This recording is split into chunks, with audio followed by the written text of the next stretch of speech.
Alright,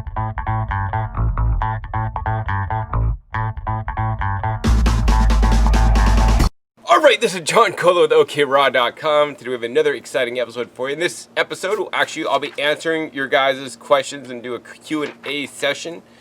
First, I want to apologize. I cannot personally respond to every comment on different social media platforms that are left for me. There's only one of me, and I have a lot of people following me on all my different, 3 YouTube channels and my Instagram and all this stuff. And I just don't have enough time to get everything I need to get done in the day. So every once in a while, I'm glad to have a Q&A session like this. If you have a question you want to get answered in this session, check the link down below to my community tab on YouTube. You can ask your questions there. If you do need to get a hold of me, I do have a way you guys could do that for just $5 plus service free from Fiverr. You can talk to me for 10 minutes. I will try to do my best to answer any question you may have. That being said, I don't know everything, although I know a lot of things, and I can't answer any specific, certain questions I just don't know the answer to, straight up. So, this is basically a curated Q&A because, people submit all their questions. There's like over 100 something questions, and I picked some of the ones that I feel comfortable answering. If some of them are too hard or beyond my knowledge base, I will just simply not answer them because I don't know it all, and some things I will not feel comfortable answering because, some of the questions that I got were mainly maybe even better to ask a licensed practitioner or something like that.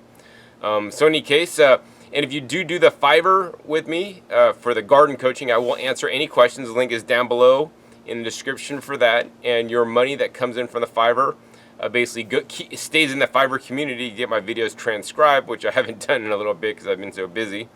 So I don't pull any money out of that, and so that makes my content available to people that are either hearing impaired or that speak foreign languages other than English, because once the closed captioning is available, then Google or YouTube will translate it into other languages. All right, so on with today's questions.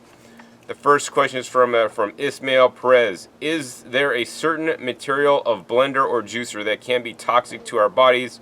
Which material is best for blenders and juicers to be made out of? All right, Ismail. So, the question is about juicing and blenders, and can something be toxic to our bodies? What's material best for our blenders or juicers to be made out of? All right. So I'd say number one, our best juicers are our teeth.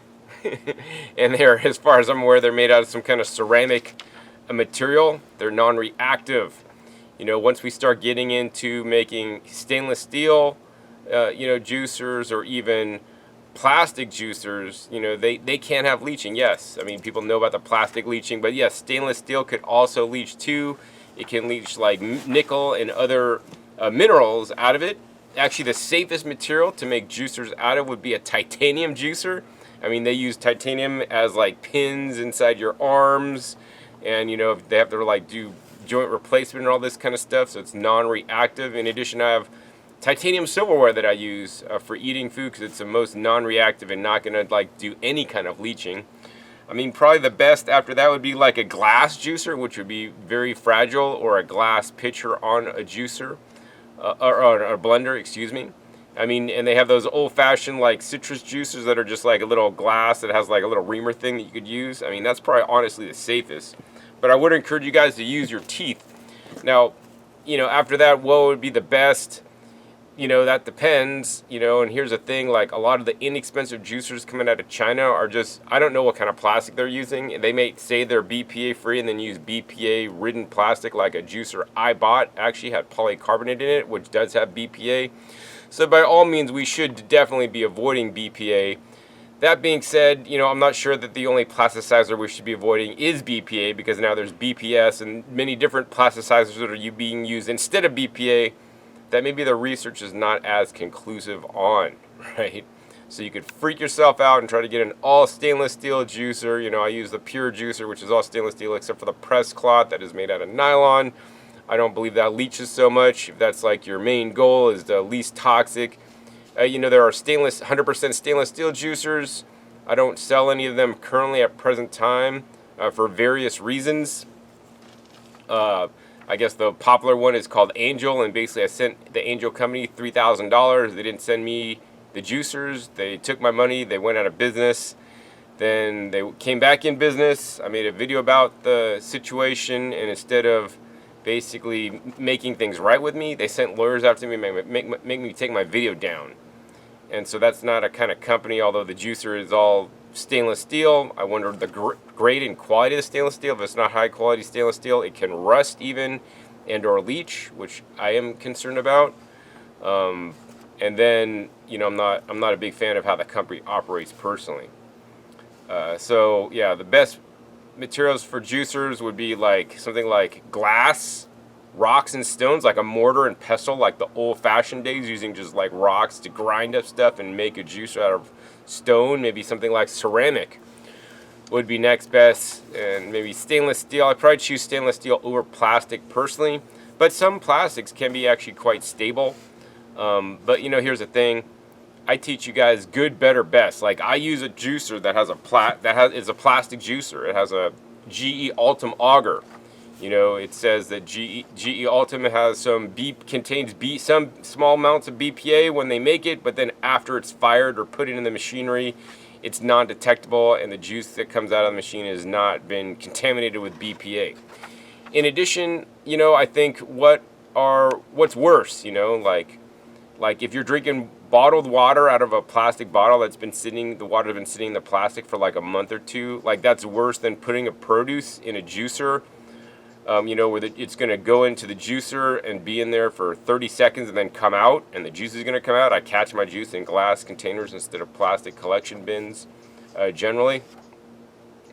And, that's a very minimal risk. I think it's a lot more risky to like store juices in plastic in your fridge, or even worse, use plastic to reheat things in the microwave. When heat's being involved, I believe more things can potentially leach out of plastic. So what I would say is stick with a major brand manufacturer that are using safe plastics.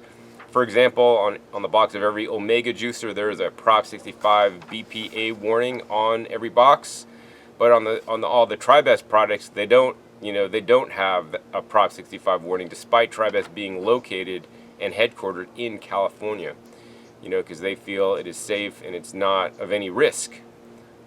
Cravings also, advertise as BPA free, although they will say that there is BPA used in the auger, but it's non-detectable. So actually, I like TriBest's approach. They say virtually BPA free, because there may be some small amount, but once again, that's only one plasticizer of many, and the many have not yet been researched. So I think reducing our exposure at all costs, getting rid of all your plastic dishes and bowls, storage containers is good, and trying to minimize the use of plastics in your kitchen. All right. Next question is from APUZ13. You talked about jicama the other day, so what other fruits or veggies go with it when juicing? So Andrew, I've juiced jicama like plain, and it's just fine plain. You could juice it plain and drink it. You could also blend it with dates, like I did in one video, to make like jicama milk, which is a non-dairy milk. It tasted pretty incredible, actually. And then normally what I juice with jicama, I usually juice other roots with it, so other kind of root vegetables. So it goes into my juice with like, sweet potatoes, purple sweet potatoes, jicama, carrots, beets, ginger, some pineapple and apple in there with some lemon. The other thing that I thought about doing is that the jicama is pretty inexpensive at Hispanic markets, as are pineapples sometimes. And so pineapple jicama, I think, is a really good combination, or pineapple or jicama, with carrots, I think would be pretty good. Next question is from Emily Hernandez. What are your top 3 supplements you can't live without or you recommend? All right, so that's a good question. So B12, I would say, is number 1. I don't want to depend on my garden vegetables or any kind of probiotic supplement to get my B12, so I do choose to take a B12 supplement at this time. I think it can be very important for everybody. And the other 2, I would say, are number 1, Dr. Ohhira's probiotics. I think those are quite critical. Especially when I'm traveling, especially out of the country, I will not go anywhere without my probiotics, because if I get some kind of intestinal issues like bad bacteria, if I take Dr. Ohhira's, like, the problem just resolves itself, which is amazing. Then the other one I'd like to say that's pretty general, because I have other ones that I take, but you only asked me about 3. I'd say enzymes. I think enzymes are super important. I usually take them at the end of the day, after my last meal, to help get my food digested before bed. Also, they can be used systemically in our bloodstream to help, keep our blood system clean from what I hear. All right, next question is from Dalton Cruz. Can you talk about how to avoid artificial fertilizers and synthetic growth chemicals when picking produce? For example, do we get seeded watermelon over a non-seeded organic, and why? Can some of the seeded watermelon have artificial fertilizers and or synthetic growth chemicals? How do they get so big? All right, Dalton. So I think number one, the easiest way to avoid artificial fertilizers and synthetic growth chemicals is to grow it yourself. I mean, that's the only way that you can really guarantee that you guys are gonna just, not have these things in your garden if you do it yourself. I know I don't put any artificial fertilizers or synthetic growth chemicals or pesticides on any of the food that I grow myself. Aside from that, then I would encourage you guys to get to know your local farmer, and if he allows you out for a visit him and see his process, see what he's doing, see what kind of chemicals are in his, in his fertilizer barn. Ask him how he fertilizes. Visit local farmers markets and have connections with the farmers. I like to think people are generally honest people and will tell you like it is. And if they give you kind of dodgy, shady answers, don't deal with it. Just go to another guy that seems more honest. And more importantly, go to somebody and support your local farmers that have an open door policy. And ask them what they're using to grow their food. I guess after that, if you can't grow it yourself, can't go to farmers markets, get to know your local farmer, even visit their farm. I would say the next important thing is buy organic, right? Organic grown foods should not be using artificial fertilizers and synthetic growth chemicals because they're outlawed according to organic standards, right? And so that's your best bet to ensure that you're going to have, so I would always get, organic seedless watermelon over seeded conventional watermelon, right? That's just me personally. They say seedless watermelon is GMO. That's not correct. It's not genetically modified through genetic guns and all these things. It is hybridized, and some people have issues with that. I personally don't have an issue with hybridized, although I do prefer to eat seeded watermelon whenever possible, although they can be hard to find. So once again, grow them yourself. Seeded watermelon, in most cases, all else being equal, is more nutritious than a watermelon without seeds because you can get the benefits of the essential fats from the seeds if you eat the seeds and or juice them. And actually, one of the things I like to eat is watermelon seeds myself.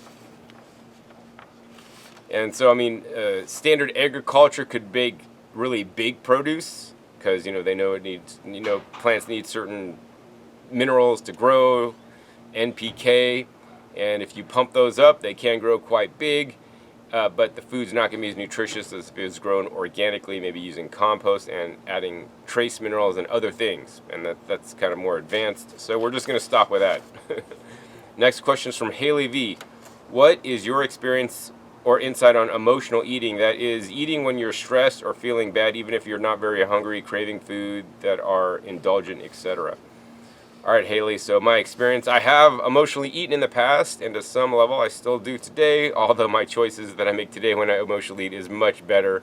I think nowadays if I emotionally eat, I'll eat like dates and nut butter. So if I'm having a bad day, I'm going to eat dates and nut butter.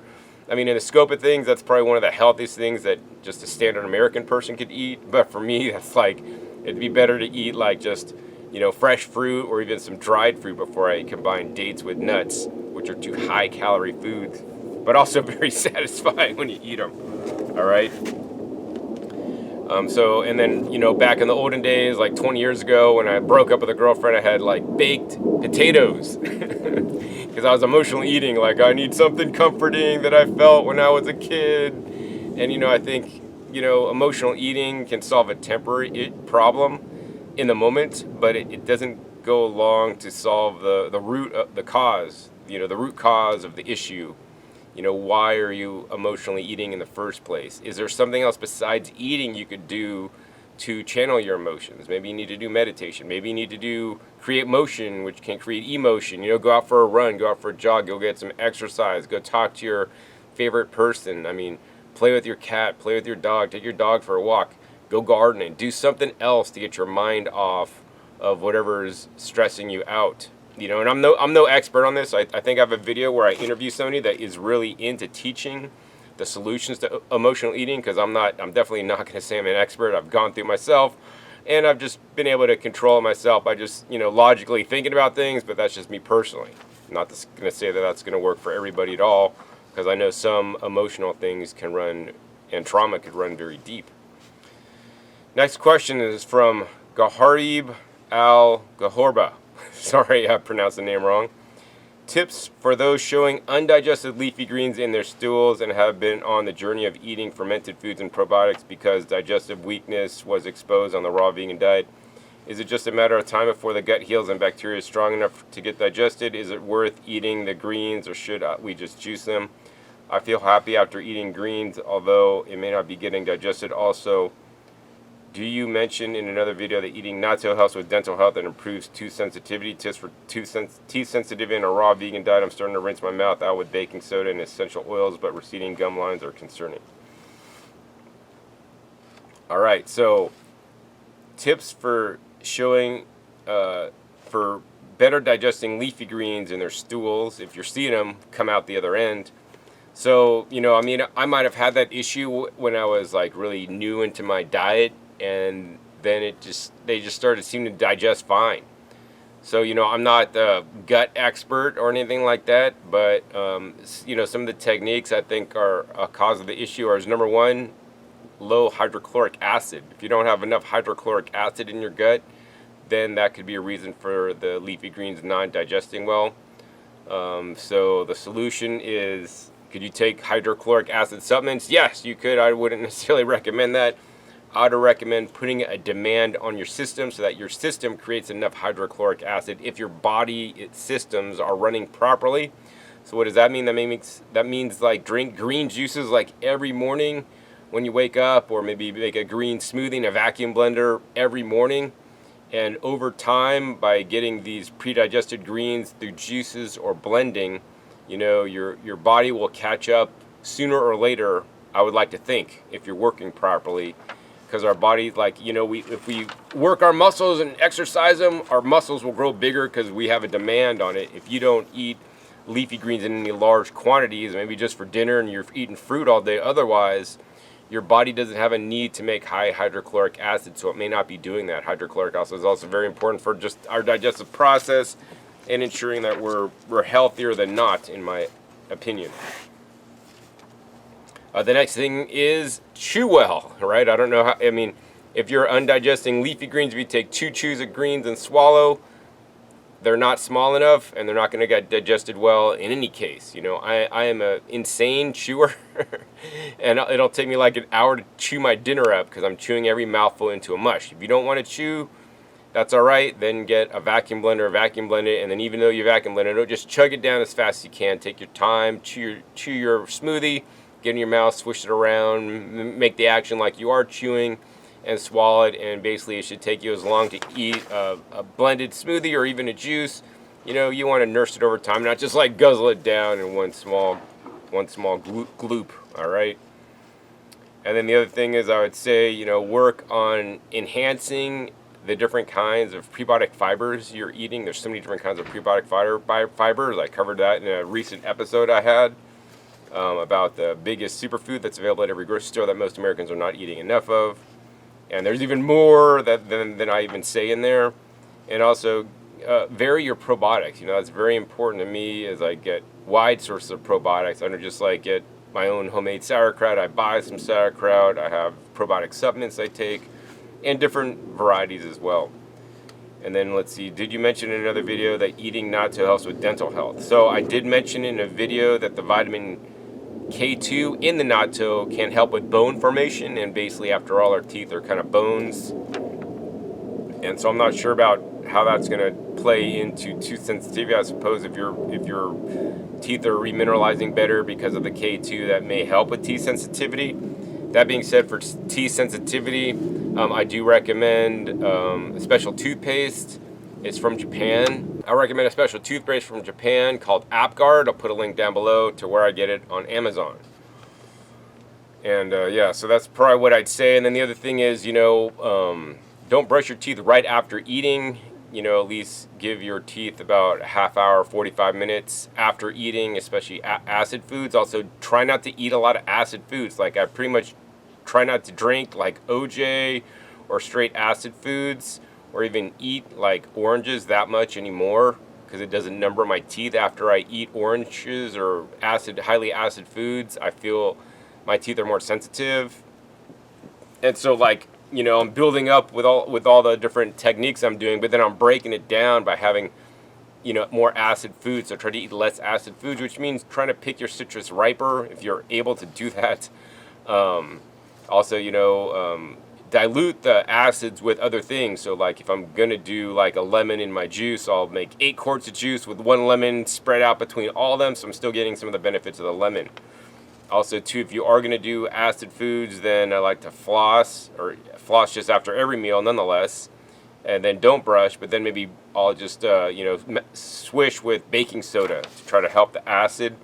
But I don't feel that works that well, so like I think it's better to avoid acid foods. And I know some raw food diets, like high fruit diets, may expunge or espouse the benefits of drinking straight OJ, which, maybe if it was like oranges that were properly ripened and like low acid, but most OJ is far too acid in my opinion. Next question is from Vol. How many meals a day do you recommend, including portion sizes, and what's best for first meal, middle, and last? All right, so I'm not going to make recommendations for you guys. You guys need to do what you guys need to do. I need to do what I'm going to do. I'll share with you guys what I do. So, I like to eat in a eating window, of 12 hours max. I try to get it down to 8, and that gets more exceedingly tough. I think I've managed to keep it around 10 hours, but it's kind of difficult when I'm eating such mass volumes of fruits and vegetables. If I was eating like just nuts or seeds, it'd probably be easy because I get a lot more calories in one meal. And so I basically drink 2 juices a day, 2 32-ounce juices, approximately. Could be 30 to 32, depending on how much the jar is filled. And then I drink like 4 ounces of like a turmeric ginger lemon shot. And then I'll have like a big, like 2 pounds of vegetables basically in a salad or a soup. And then I'll have a couple pounds of fruit in the evening. And that's how I eat. I moved my large salad meal that used to be at dinner time to my lunchtime, and I'm kind of feeling better about doing this and eating a bit lighter at the end of the day, because fruit digests a lot faster than like a fatty meal would. And portion sizes, like, that's really difficult. Portion sizes depend on the food you're actually eating. Like oils you need a very little portion size, and actually I don't recommend you guys eat oils because they're highly calorically dense. Nuts, you'd need a smaller portion size compared to like, leafy greens, which a pound of leafy greens could be maybe 80 to 100 calories. So it's hard to say portion sizes because it depends on specifically what you're eating, right? Fruits contain more calories than vegetables, so you could eat less fruits, but you'll need to eat more vegetables, and that's why I like juicing so much, because juicing allows me to basically get like 6 to 8 pounds of vegetables in me before I've even eaten in the day. Next question is from David Farrell. John, if you're going to start a business growing the most nutrient-rich fruits and vegetables, what method, dirt, hydro, aqua, or aeroponics of growing would you use and why? What type of sales strategy would you incorporate? Wholesale, retail, farmers markets, food trucks, restaurants, subscription box service? All right, David, so I would definitely use dirt. I wouldn't use anything else because, I believe, dirt growing is the natural way for most crops, although some crops may thrive in an aquaponics or other system. I think dirt is essential for growing high-quality, nutrient-dense foods, and then creating a proper soil microbiome, so making sure you got all the different bacteria, fungi, arthropods, and food soil web creatures in your soil, because they act in symbiosis with the organic matter and the minerals in the soil, which also you should be adding in, of course, as well. And let's see, what method of growing, okay, and why? So, yeah, things have grown in dirt all these years, and all the different microorganisms can actively live in dirt, provided you have, like, proper homes, maybe some volcanic rock, maybe some biochar in there. And so we really want this bacterial, fungal root, nutrient interaction in the root zone. And, I don't believe you're going to get this to such high levels with other methods of growing that are not exactly natural, okay? And then what type of sales strategy would you use to incorporate? So, I really think the value added strategy is the best. So, and it just depends on the size of your farm, right? Like, I don't know how big of a farm you would use, but like my goal would be to be able to sell the product like online. Because number one, if you're selling to your local area, you have a very limited amount of people that could buy your product. But if you're shipping it on the internet, you have all 50 states, and you could probably even ship internationally. I just bought some seaweed actually that's farmed in Estonia, that should be here in a couple days, so, and I only get that because it's like freeze dried, sea vegetables. And so that's what I do. I would sell primarily retail is what I would do, and I'd work on getting social media influencers like involved and set up like some kind of affiliate program for them. And basically word of mouth advertising. I'd go around and give talks and educational talks to educate people about what made my product more nutrient dense. And I'd work on basically, value added products. So what's that? Like I basically try to like dry, or more importantly, freeze dry, or use refractants window drying technology, which is even above freeze drying in terms of some of the different antioxidants that can be saved in the food. And of course, ensuring that you have all those trace minerals that are important, and definitely you want to look up hybrixgardens.com. There's going to be a bionutrient meter coming out hopefully one of these days that you could stick into every fruit or vegetable and see how nutritious it is. Then I'm really waiting for that myself. So, yep. Oh, and then I would start a subscription-based online service. I mean, Amazon does it. All these other companies are doing it. And I think that's really the way to get, residual income, and just by shipping products out like every month to people. Okay. Next question is from Abdi A. How are you not super skinny? My husband gets turned into bone and skin whenever we go whole food plant-based. What's your secret? Please share with us. So my secret is I've been doing this for 25 years and I've dialed in my diet. I mean, there's times when I was more skinny, and I usually am not fat. But, here's the thing. You got to pay attention to the calories you're eating. Not only the number of calories, but the amounts that you're eating. Just because you have a huge salad doesn't mean you're gonna keep weight on. Salads and leafy greens are very, they don't have a lot of calories in it. Let's face it, facts. So, the whole thing is just eat enough. And the other thing that's very important to me also is eat a variety.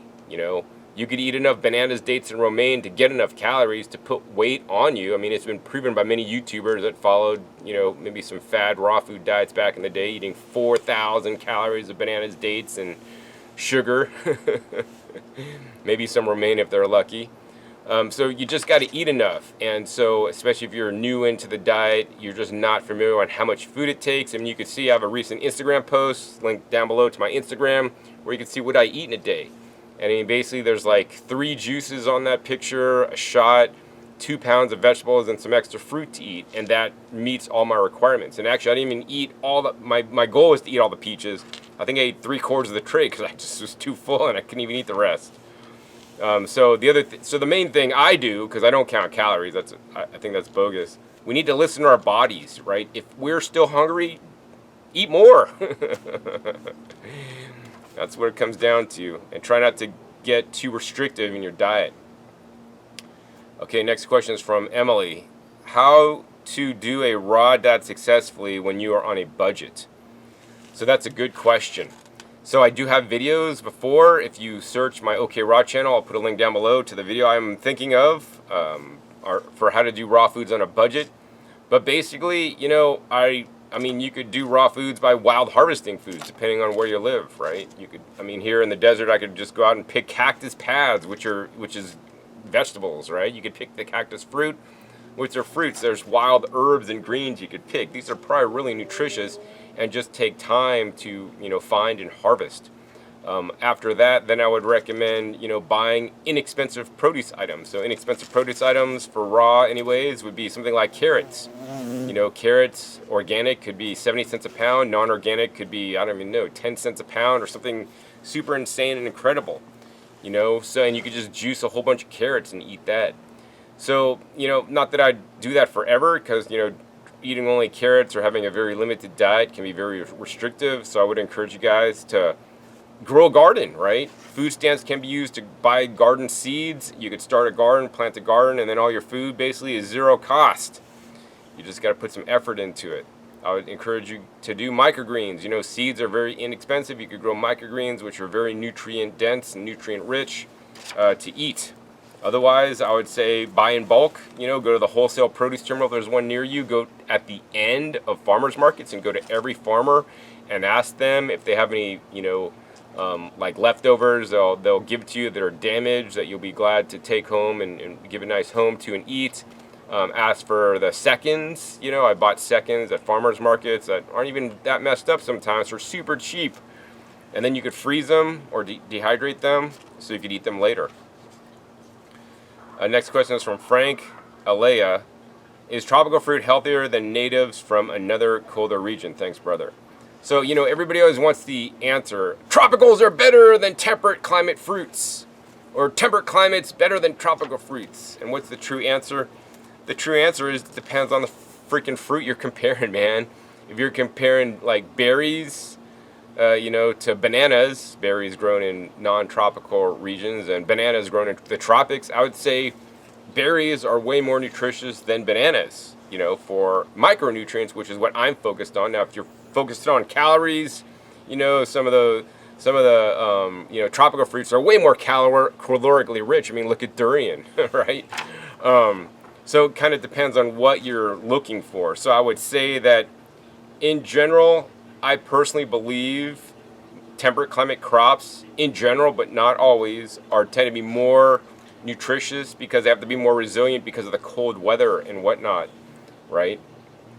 That being said, you know, you could get like purple Barbados cherries, you know, and compare that to a standard, you know, red delicious apple or golden delicious apple, and you know the red Barbados cherries to be way more nutritious. Why? Because you know I really place an emphasis and value on the colors of the fruits, and also just realize this: like we shouldn't just eat only temperate crops or only tropical crops. They all have a benefit. I mean, if you live in the tropics, you never eat apples, right? Apple skins have anti-cancer properties.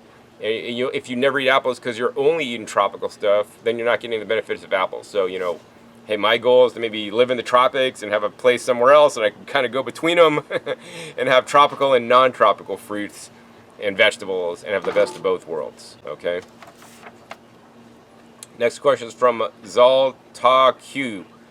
Hi, John. What's your take on lemons versus limes? Is it true that lime is acid and lemon isn't? So as far as I'm aware, like, you know, lemons and limes are both acid, and depending on how ripe they are, number one, how they're grown, number two, they could be less acid. Also, the cultivar variety, you know, I like Meyer lemons that tend to be less acid, a little bit more sweet, because I think it's like a lemon crossed with like some kind of other, you know, citrus tree that's sweeter, like an orange. And then they actually even have sweet limes and sweet lemons, which actually don't have the acid. So I really love the sweet limes. Are much more available to me. Normally they look like a lemon because they're actually yellow, and they basically just, you could juice them and they have like a nice lemony flavor, but no acid. So it doesn't burn the enamel off your teeth, and I love it a lot. I'll just use that as like a dressing base. Like I'll use like sweet lime juice with tahini and some miso and garlic, you know. So I think it depends on the ripeness, and they're both acid. I don't know, depending on the variety or when it's picked, because a lot of the things, usually limes are picked too early. Lemons are at least picked when they're riper. So I'd say maybe in general lemons might be less acid than limes, but they're both acids to me. Let's see. Chris West, is a vacuum blender really worth getting? I mean, is it an actual game changer? And I'm going to tell you guys, yes, vacuum blending is a game changer. I'm not really going to get into it here, but I'll put a link down below to a video I made why I would rather have a $55 vacuum blender, which is now sold out, instead of a Vitamix. It's a game changer, guys, and until you get a machine and do it yourself, and you will not realize the benefits and the game-changing capabilities it has. It's changed my life because now I can prepare food in advance and often make food as often because I'm making it under vacuum. It doesn't oxidize the food as much, and it stores much better, and the food taste doesn't, the taste change is not as significant if you vacuum blend it than if you don't. So I'd say yes, it's a big game changer if you're into health. Now, if you're into margaritas, don't get a vacuum blender, save your money.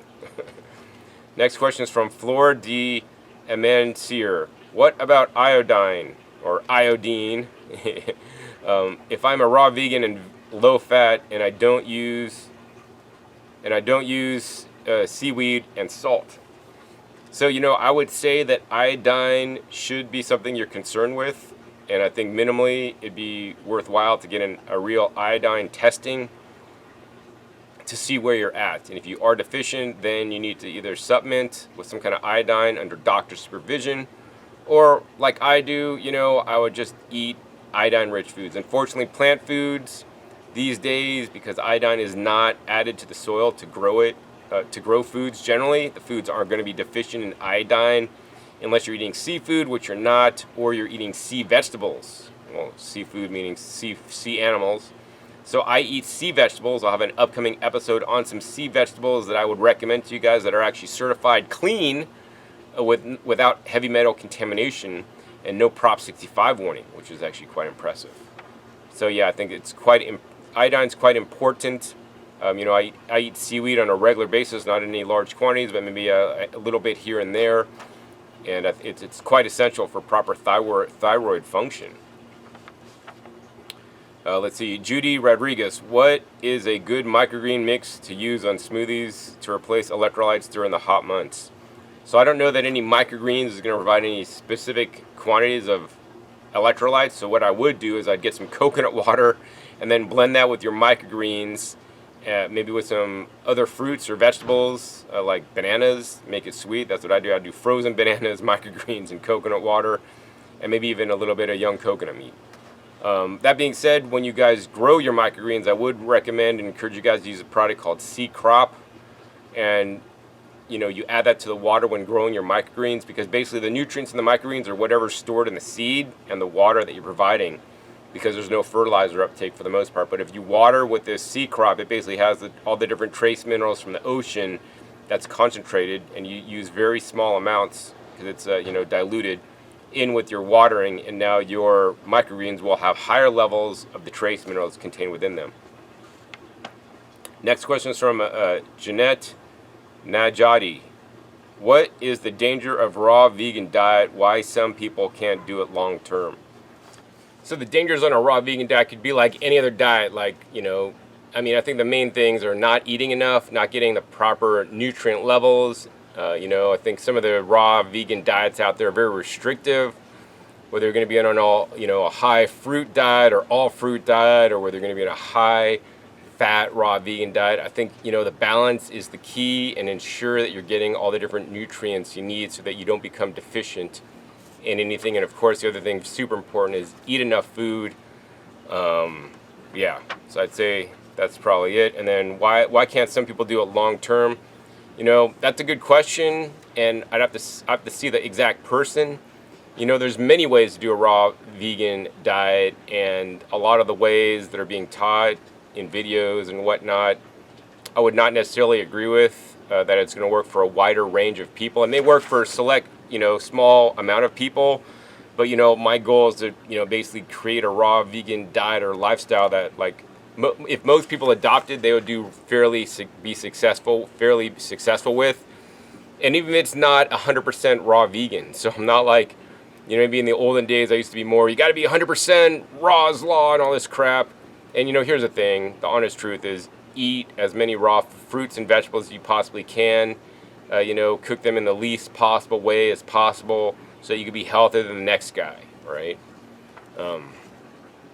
And that's pretty much it, And the thing is, there's so many ways that they're being taught and so many pitfalls that could happen to people that they're just not paying attention. I wish my channel had a lot more views than some of the different raw food channels out there, because I like to think that I'm teaching pretty solid information, because I'm a fairly analytical and pragmatic kind of guy. So thank you guys for watching me, that are watching me. All right, next question is from Yasser Al-Hamed. Do you need a juicer and vacuum blender together? Can one replace the other? What to use each for? So I believe you should have a slow juicer and a vacuum blender personally. Each tool is a little bit different. Like if you're a girl, why do you have lipstick and mascara? Could you put lipstick on your eyebrows, or is that where mascara goes anyways, your eyelids? I don't really know. And so it's like those are tools to, make up your face, and juicer and blending, are tools to process your produce. And these are the most important ways we could process produce, is to remove some of the fiber or break down those fibers so to make it more digestible for us. And so, you could use a vacuum blender to do juicing if you use a cheesecloth strainer. You could kind of use a juicer to blend if you use a blank plate, but it's still totally different. They create different things. So I think that they're best if you have one of each, because it gives you more flexibility to stick with the diet and be more successful. And then each one is used for different things. So generally I use my juicer for juicing, so it separates out some, but not all the fiber. It separates out the insoluble fiber, and it keeps the soluble fiber in my juice. This allows me to basically concentrate more nutrients in juice than I would otherwise be able to eat if I just had to eat it whole, whereas a vacuum blender just blends things up whole, and it does not remove any of the fiber, although it can destroy some of the different antioxidants, especially if it's not a vacuum blender, and oxidize things and even add air into it. So I use juices in the morning generally, and then in the evening I generally will make like a blended salad dressing, or a blended soup, or even a blended salad at the end of the day. And so, that's how I use them. I think also sometimes I'll make nut butters in my vacuum blender as well, and I'll do like grinding of flax seeds in my vacuum blender, whereas a juicer would only really crack the flax if you wanted to do that. So they're a little bit different. Next question is from Emmy. How many calories do you eat a day roughly? I know calorie counting isn't important. However, my husband is losing so much more weight than he'd like and is eating so much. We are on an SOS-free plant-based diet, about 6% raw. Love your videos. Thanks, John. So, honestly, I can't tell you how many calories I eat in a day because I don't measure them. I eat until I'm satiated, until I'm, I don't feel like eating anymore. And then I eat whole plant foods, and that's what I eat. I think it'd be important for somebody like your husband to track his calories on something like Chronometer, and you can see how much you're eating. I like to think that I eat around, 2,000 calories a day, but my goal is actually to undereat. I'd rather undereat than overeat, personally, and each person's caloric needs is different. So I can't say, like some YouTubers did back in the day, eat 3,000 calories a day. Everybody on a raw food diet should eat 3,000 or 4,000 calories and smash in the calories, right? That's overeating for some people. Maybe some people that are working out and doing a lot of athletic training, they'll need that many calories. So, I think you could search online for like, how many calories do I need to eat? And there's like a formula based on your activity level, sleep level, and all these things, your weight and your height. That'll tell you how much you need, and I definitely don't know. So hope that helps you out there. Next question is from Shinmandi. Thanks so much for your videos. Question: have you ever heard of raw food diet curing chronic fatigue syndrome, ME/CFS? So, I had an ex-girlfriend who had chronic fatigue syndrome, and, she was afflicted very heavily when we first started going out, but that's when she started the raw foods diet, and then she basically grew out of it. So she didn't have it anymore after eating raw foods. I've heard of other testimonials along the ways of people also on a proper, healthy raw foods diet, also, healing themselves of their chronic fatigue syndrome. Next question is Charlotte D. As a vegetarian, how do you get complete proteins in your diet? Thank you. So, everybody wants to think about complete proteins and all this stuff, and I don't even want to focus on protein. I want to focus on amino acids, which are actually the building blocks of the protein, and I want to make sure I get my essential amino acids. So certain amino acids, which are basically proteins, is like a big, all these, like maybe it's 5, we'll make it up, 5 amino acids go into one protein, which is my fist, and I have 5 fingers. So you want to make sure you get all your different essential amino acids because, our bodies require to eat amino acids, but our bodies can also create some amino acids within us based on the other building blocks of the essential amino acids. So how do I get my protein or amino acids? Is I eat a plenty and wide variety of different plant foods. I eat fruits, I eat vegetables, I eat different kinds of vegetables, I eat nuts and I eat seeds, I eat some sprouted grains and some, bloom rice and whatnot. I eat some mushrooms. Basically every food on the planet, except highly processed foods, every whole food, has some level of protein in it. And so that's how I get my protein. And I think even more important than protein, everybody's concerned about protein, where do people get their trace minerals and phytochemicals, which are even more important to me, or, micronutrients? Let's see, Akita D would love to hear your thoughts on food combining. So I think food combining can be quite valuable and very important for some people, and maybe for others it's not quite as important. One of my ex-girlfriends had to food combine, or she would have digestive upset and she wouldn't be able to digest things as well. Me, on the other hand, I would try to keep things simple and I would digest well, but now that I've even making some of my meals more complex, I'm still digesting things well. So, my personal thoughts are that it can be helpful for you, but I don't want you to live your life stuck in food combining, because I also believe that if you have to food combine, you have some kind of maybe digestive opportunity to improve your digestion, maybe some dysbiosis, so your body can't digest the foods, and maybe you need to work on the microbiome. But that's just what I believe to be true, and I don't know if this is true or not. Let's see, C. Voss, can you remind us of the company you buy minerals from to add to your soil? So there's many different mineral products I use for my soil. You could do Rock Dust Local, you could do boogiebrew.net/GYG, where I get my rock dust. You could get azomite rock dust, I buy that locally. I've used different kind of kelp, meals, different kind of like fossilized kelp to add trace minerals to my garden. And then there's a place called Naturally Noble, so I don't know if that's what you're asking about. Naturally Noble has basically fertilizers that basically give you the minerals you need to increase fertility, to not have diabetes, so that's actually kind of next level. That stuff's kind of expensive, but I use that also in my garden as well. Usually I put a little scoop of that stuff along with other fertilizers in every planting hole for my baby plants. And it's naturallynoble.com, I believe is the website, or just Google them. Let's see, Carmi Mooff :3, what food could protect us from the virus? All right, I don't know what exact virus you're talking about, but here's the thing, like, food doesn't necessarily protect us. Food we eat will have an impact on our bodies, and what we eat can play a role in our immune system. And so if I remember, I'll put a link down below to a video I made talking about how to strengthen your immune system and, make it so that you won't get viruses in the first place. It's kind of like on Star Trek, they have a force field and they're somebody's shooting at them. The force field basically absorbs all the shots coming in, so that they don't get hit until their force field is dissipated. And the foods can help strengthen our immune system, and there are certain foods and specifically nutrients that have been researched to improve your immune system function. And so that's what I cover in the video. I'll put a link down below in the description for.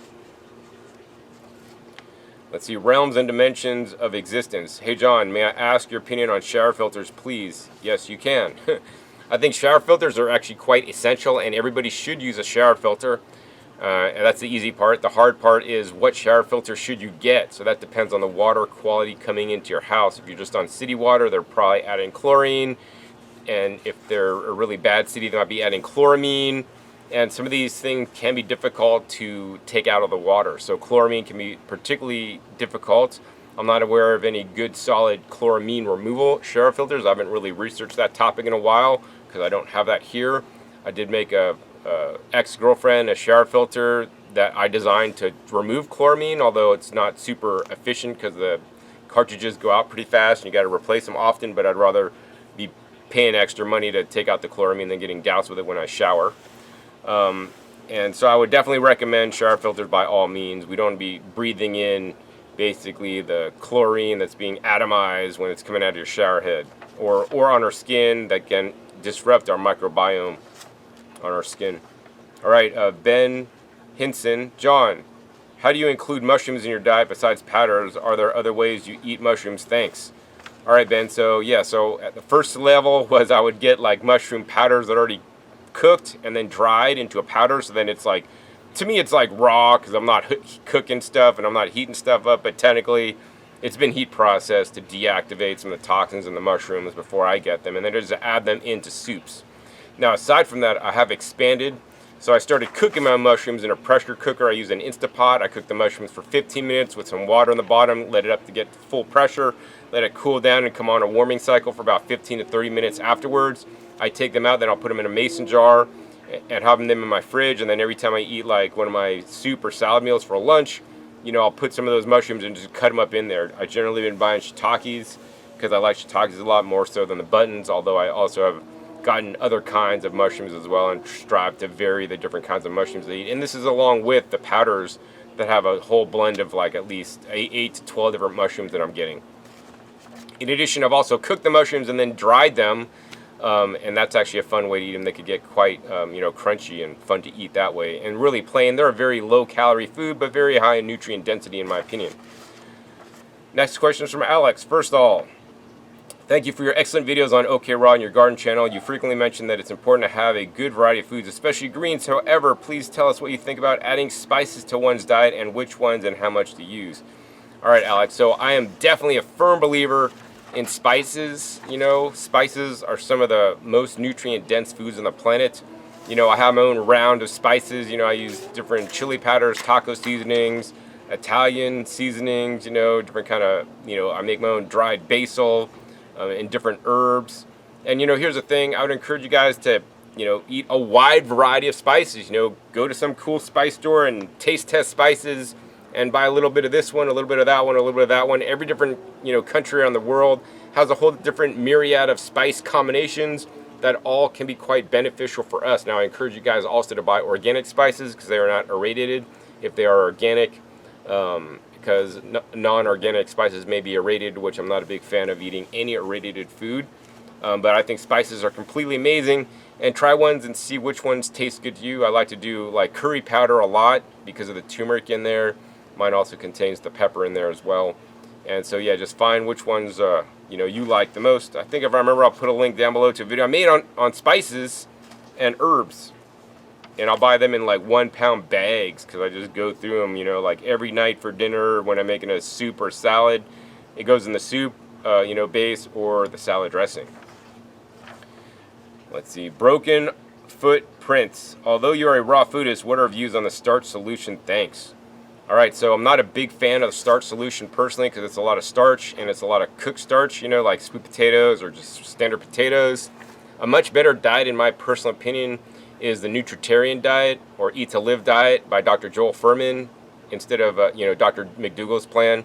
While we can't subsist on starch, I think that diet pays attention to just getting starch, and he's not as concerned about the phytonutrients, as Dr. Fuhrman is, and that's really, where my beliefs center around, about different, antioxidants besides just the calories from starch, which I think can be good. So, instead of just doing standard potatoes, do purple potatoes or purple sweet potatoes. You could even make your starch-based diet better by, replacing some things, adding in more leafy greens, adding in some juices. So that's my view on that. And then let's see, Mother Nature. Can one be raw carnivore and still be healthy since it's still raw? All right.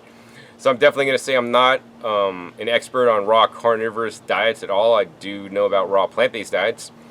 And my personal opinion on this is that, we are designed to eat plants. I mean, look at our teeth, our digestive systems are long.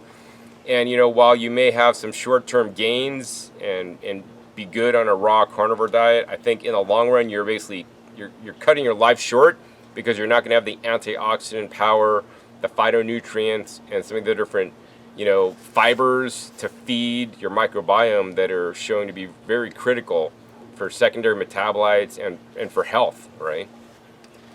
Next question is from Amanda Schaefer. How do you feel about high fat, low fruit raw versus low fat, high fruit raw, and how many pounds of vegetables do you typically eat in a day? All right, Amanda, so, I don't believe in any diet extremes, whether it's high fat, low fruit, or high fruit, low fat.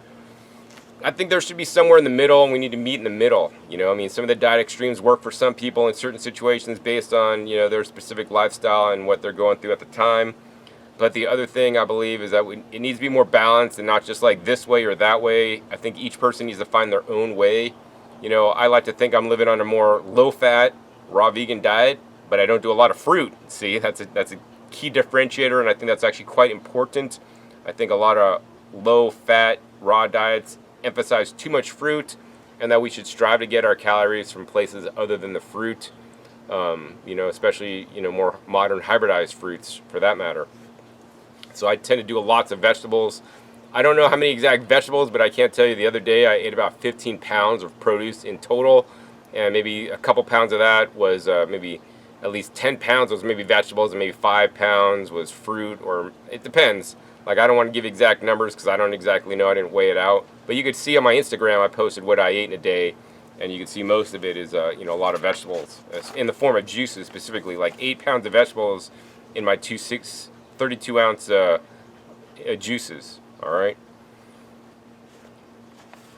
And so I'd recommend a moderate, approach to raw foods, and I recommend a diet by Dr. Rick and Karen Dean. I'll post a link down below to their book down below, and they explain in detail high fruit, low fat, and like a more moderate approach, kind of like somewhere right in the middle, and meet halfway in between. I definitely would believe more low fat than not, and I like to stay around 20 to 25% fat. I think 5% fat or 10% fat can be quite low, and maybe not the best thing to do. Next question is, resting bitch face. Why do you try so hard to cover up your growing bald spot? All right. So I've been often wearing hats. I like to wear hats, especially in the summertime when it's quite sunny out, or the winter when it's quite cold. To my knowledge, I don't have a bald spot. I do wear a hat to hide my my COVID hair because I haven't had a haircut in like forever. So you can see my hair is super long. I don't know, guys, see a bald spot on there? I mean, I have a full head of hair, so I don't know what the heck you're talking about. You must be high, personally. I mean, I don't know. But yeah, I have no bald spot. I do have a cow lick, or also known as a whirl lick, on the top of my head. And if you're a hairdresser, you'll know what that is. But I don't have any bald spots that I'm aware. Let's see here. CJ, can you explain and give your opinion on high-pressure processing used by companies like Suja to make cold-pressed juice? It's one of the only feasible ways I could complete an extended juice fast. All right, so high-pressure processing is probably, a way that I drink HPP juice on occasion if I can't make it fresh, so it's definitely better than pasteurization. Because it, while it does kill all the bacteria, which can kill the good bacteria as well as the bad bacteria, it makes it more shelf-stable product so that you can drink it. It also can negatively affect the nutrition, but also positively affect it as well because it isn't heat processed. The nutrients are still, I like to consider them alive. And, certain foods like coconut water can actually increase in antioxidants that are put under HPP versus non-HPP, because the pressure acts upon some of the different nutrients and causes the cells to react and create more antioxidants, which is kind of cool. But in most cases, it probably reduces some of the nutrition, and of course kills all the bacteria. I think beneficial microbes are essential for us, and I would encourage you guys all to make your own juices instead of buying pre-made juices in packages, especially because all HPP juices will come in plastic bottles. If it's coming in glass, it's not really HPP because they have to sink these bottles under pressure in the clean aseptic bottle to basically do the HPP process. So it always is going to be in plastic, which I'm not a big fan of. So I'd rather encourage you guys to juice it yourself and make it yourself and then store it in glass like I do under vacuum. I'll post a link down below to the video on how I store my juices for up to a week. All right, next question is from Megan Berdini. I've been raw vegan for over 3 years, and I've started to crave sugar fruit and be like a bottomless pit when I eat it. Never fills me. My health is suffering, and I don't know what to do. What does sugar cravings I can't satisfy mean? So Megan, I don't exactly know what that means for you personally. I would encourage you to, maybe get a good blood test and kind of see if you're deficient in anything from Dr. Rick Dean. I'll put a link down below to a video I made with Dr. Rick about reading my blood tests and why blood tests I feel are important to kind of see where any nutrient deficiencies can lie. That being said, there's this sun food triangle, raw food triangle, basically you need to balance out fruit with greens and vegetables and fats, right? It's a triangle. And if you're eating one of this one, and you're not eating enough of this, you're going to be drawn to certain ways. So, that's the balance you need to find. And maybe you haven't found that yet on 3 years of being raw. I think also, when we are having sugar cravings, we are actually having mineral cravings, because aside from having sugar receptors on our tongue, we have, mineral receptors, which people will mistakenly think salt receptors, but we sense minerals. And maybe you're having a mineral deficiency and you're just trying to get it from sugar. which you're just feeding sugar and it's just not really helping. So I would encourage you to do a lot more like green juices. Can be quite helpful to maximize the amount of greens you're eating. Eat more salads. I don't know exactly your raw food style diet. There's many different ways to do raw foods, and a lot of them I might not necessarily agree with. I would also encourage you to try to expand the varieties of foods you eat. If you're eating a very restrictive raw food diet, bananas, dates, and nuts, and maybe some romaine lettuce, you're not getting a lot of the different nutrients in longevity spinach or my Bailey plant, or Pacific spinach or my moringa, And I strive to eat lots of different things, including some kind of, heat processed foods such as mushrooms and even beans. I was having some cravings the other night, had some fermented beans, and I just put those to rest. Like, I don't know, maybe your body's craving some kind of fiber that you're not getting for your microbiome. And it's just, I don't know. So I don't exactly know. I would encourage you to try different foods besides just, eating more fruit. Drink some green juice. That might help you out there. Try different kinds of green juices. Eat different kinds of foods that maybe you don't eat so much, like more beans and legumes, really rich in some fibers. Maybe get some jicama or juice from artichokes, which are high in inulin, which may feed your probiotics, which may quench that and also give you more fiber to fill you up. Those are some things that I would try. Let's see. Next question is from Maloon L. What is the Vitamix of juicers? So everybody thinks like Vitamix is this great brand and the best blender, and yeah, it's definitely a good blender. And I could say that maybe I would say, how about the Blendtec of blenders, right? I like Blendtec a lot as a company. They actually make their motors here in America, unlike Vitamix that is now importing their motors. But I'd say that there's no real Vitamix of juicers. Vitamix has really got the namesake and the foothold in the whole blending market, although they don't have a vacuum blender, which I think is not good, personally. So I don't really like the Vitamix these days for that specific reason. And actually, they came out with an aeration disc, which is the exact opposite of vacuum blending. It's aerating, oxidize the food even more. So I'd say there's not really a good juicer, and I'd say that blenders are pretty easy. It's a blade that spins around and goes pretty fast. It's pretty sharp. It's pretty strong, and it mushes everything up. And juicers, the problem is there's many different types of juicers. There's masticating juicers. There's twin gear juicers. There's hydraulic press style juicers. There's slow juicers that are horizontal and vertical. There's twin gear juicers, and juicing is very individualized. You got to kind of figure out like what you want to juice. And then if you know what you're going to juice, then you can figure out the best juicer to juice those specific produce items. If you're on a Dr. Robert Morris fruit juice fast, which I'm personally not a big fan of personally, then you'd want to get a Norwalk style or a pure juicer that, the press style machines are the best for fruits because other juices will basically mush up fruits and not make a good yield. So I would then recommend a vertical juicer for fruits. But if you're on like a Hippocrates style diet, you wouldn't want to get necessarily a vertical juicer because you're going to be juicing wheatgrass and microgreens and sprouts and sunflower greens. Then you're going to want a horizontal auger juicer. If you're on the Gerson therapy and you can't afford the pure juicer or the Norwalk, because it's 2-stage, which is what they recommend, I would get the Green Star Pro juicer, which is a twin gear juicer. It takes me longer to clean, but it makes the most nutritious juice out there, in my personal opinion.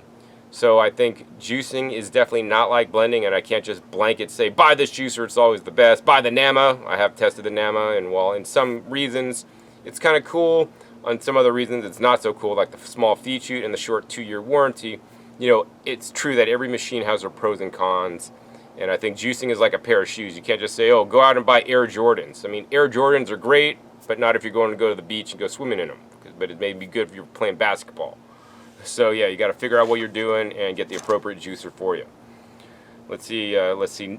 Next question is from Sexy LEX. What do you think about lectins in fruits and veggies harming your stomach? So I know, the Dr. Gundry, he talks about like lectins are the bad guy and get rid of all lectins. They're causing all these issues for people. And, I'm not going to dispute what he's saying. I will say that, there's a flip side to that, like lectins have been found in food. And, I think the overprocessing of food and the GMO foods and the Roundup being used in foods is a much bigger issue than the lectins in food. All throughout history, we've been eating lectins in food without much issue, provided we process the food properly. This includes things like cooking beans properly to reduce the lectins. I even take it to the next level and cook and then ferment the beans to even remove more of the toxins and convert more of the soluble fiber. I'll have a video on this upcoming. And, you know, like I don't eat like tomatoes or nightshade plants like unripe. Like I harvest my peppers all fully ripe in my garden, which will have, you know, lower lectins than unripe fruits and whatnot. And, you know, the other thing is that lectins play a role in our health and in our immunity, right? Lectins are like anti-cancer compounds. So should we avoid all these because one guy says it's bad? And yes, one person could have, you know, sensitivity to lectins. But the other thing that's very important in my eyes, in my opinion, is that the probiotics are having a beneficial microbiome in our guts. The microbiome or the probiotics will basically break down the lectins in your gut, right? If you don't have these probiotics in your gut, then you can't digest the lectins, and then you're going to have maybe higher lectin content, which might cause issues with some people. But for a standard person eating normal amounts of, you know, foods that contain lectins, I mean, I'm not on a high lectin diet, I'm not on a low lectin diet. I eat a variety of things, so overall my lectin, you know, amount of foods I eat that have lectins are pretty small. You know, I've included beans now, but, you know, the way I process my beans, it's also small, but I do get some lectins in me, because I think them to be beneficial in small amounts and to feed our microbiome and to provide the anti-cancer and anti-disease properties that they have. That's been fully researched now. So, you know, of course, consult your own doctor to see if you're allergic to lectins or whatever. But, you know, I think that's misguided information in my opinion and doing more harm than good in general. Let's see. Next question is from Chatiana BVV. Should flax seeds be eaten raw or roasted? What about the lignans causing hormonal problems? All right, so I believe flax should only be eaten raw. I like to just grind fresh flax seeds up and use the powder. I don't like to eat the whole flax seeds because they basically cut my digestive system up. You need to grind them up first because especially most people will not chew them up properly. And then lignans causing hormonal problems. I'm not a woman, so I don't really know about all this. I do know they did a study where they fed, you know, flaxseed powder to women with breast cancer, and their breast cancer actually improved and got better. So I would like to, you know, eat flax seeds as a preventative. You know, there's a lots of plant foods that may have estrogen-like compounds called phytoestrogens or plant estrogens, and as far as I'm aware, they are protective and balancing to your system. Same thing like soy. Soy could also, soy is bad because it has estrogens in there, but they're phytoestrogens, and from my understanding, which is pretty much a layman understanding, is that they are protective to us. And of course, my diet isn't flaxseed based. You know, I may have a tablespoon of flax seeds in, like, you know, my daily salad or soup that I'm making, but also I rotate. I don't just always have flax. I might have chia or hemp, also high in essential fats, although they may not have as much lignans, all right? Last question is from Chloe Brown. What are some staple meals that you like to make? So, you know, I'm not a big fan of staple meals because it means that you're eating this constantly and all the time. My diet constantly varies and ever changes depending on, number one, what's in season, what I'm growing in my garden. If it's in my garden, if it's the summertime, you know, I'm eating lots of this stuff right here, which is the water spinach. It just grows like crazy, you know. In the wintertime, I'm not eating water spinach. The water spinach doesn't like when it's under 60 degrees. But then I'm eating like lettuce and spinach and kale greens and other greens in my garden. So, you know, my diet always changes based on the ingredients I'm having, but it stays the same on some level because generally I like to do some juices. I do a juice, 32 to 64 ounces of juice a day. During COVID, since I'm not traveling, this has been very easy to implement. I've been doing 64 ounces of juice, including one green juice a day, and then I do one root juice a day. And then I'll have like a big salad meal, which is basically 2 pounds of vegetables, whether it's a salad or a soup. And then I'll have a couple pounds of fruit in the evening. Once again, check my Instagram to see what I ate. And then you could kind of, on Instagram also, I show and post pictures of what I'm eating. So you can kind of see what I'm making, but it's always forever changing. Like, you know, right now I'm eating a soup. Maybe in a few days, I'll make my sprouted buckwheat with avocado and cilantro, you know, a salad. And then maybe a couple more days after that, I'll have different, you know, salads. Right now I'm eating white peaches because I picked them at the farm off the tree. Until they're gone, then I got like, you know, jackfruit to eat. I got mangoes to eat. You know, basically fruits, vegetables are my staples primarily in different ratios, either juiced, blended, eaten whole, made into soup or salad. And then I just eat whole fruits. and also berries. Also, I do powders too. So I do like berry powders and fruit powders, and also green powders sometimes when I make smoothies. So, I mean, I think those are my staples. I can't really say it's this or that. And once again, I think diet should be very individualized with an overall concept of eating as many fruits and vegetables as you can, whether you want to juice them, blend them, whatever works better for your system. I really like to juice them because it allows me to get more and pack more veggies in, get my calories without having to eat excess fruit, by literally having 8 pounds of vegetables before I've even eaten anything for the day. That's a good amount of calories right there. So yeah, that's pretty much it. If you guys enjoyed this episode, want me to do more Q&As, hey, please be sure to give this video a thumbs up. Also, be sure to click that link down below to go to my community tab and post your question that may appear in the next okraw Q&A session like this. Also, be sure to click that subscribe button right down below so you don't miss out on my new and upcoming episodes. I come out every 5 to 7 days. You never know where I'll show up or what you'll be learning on my YouTube channel. Make sure you click the little bell so you get notified as my new videos come out.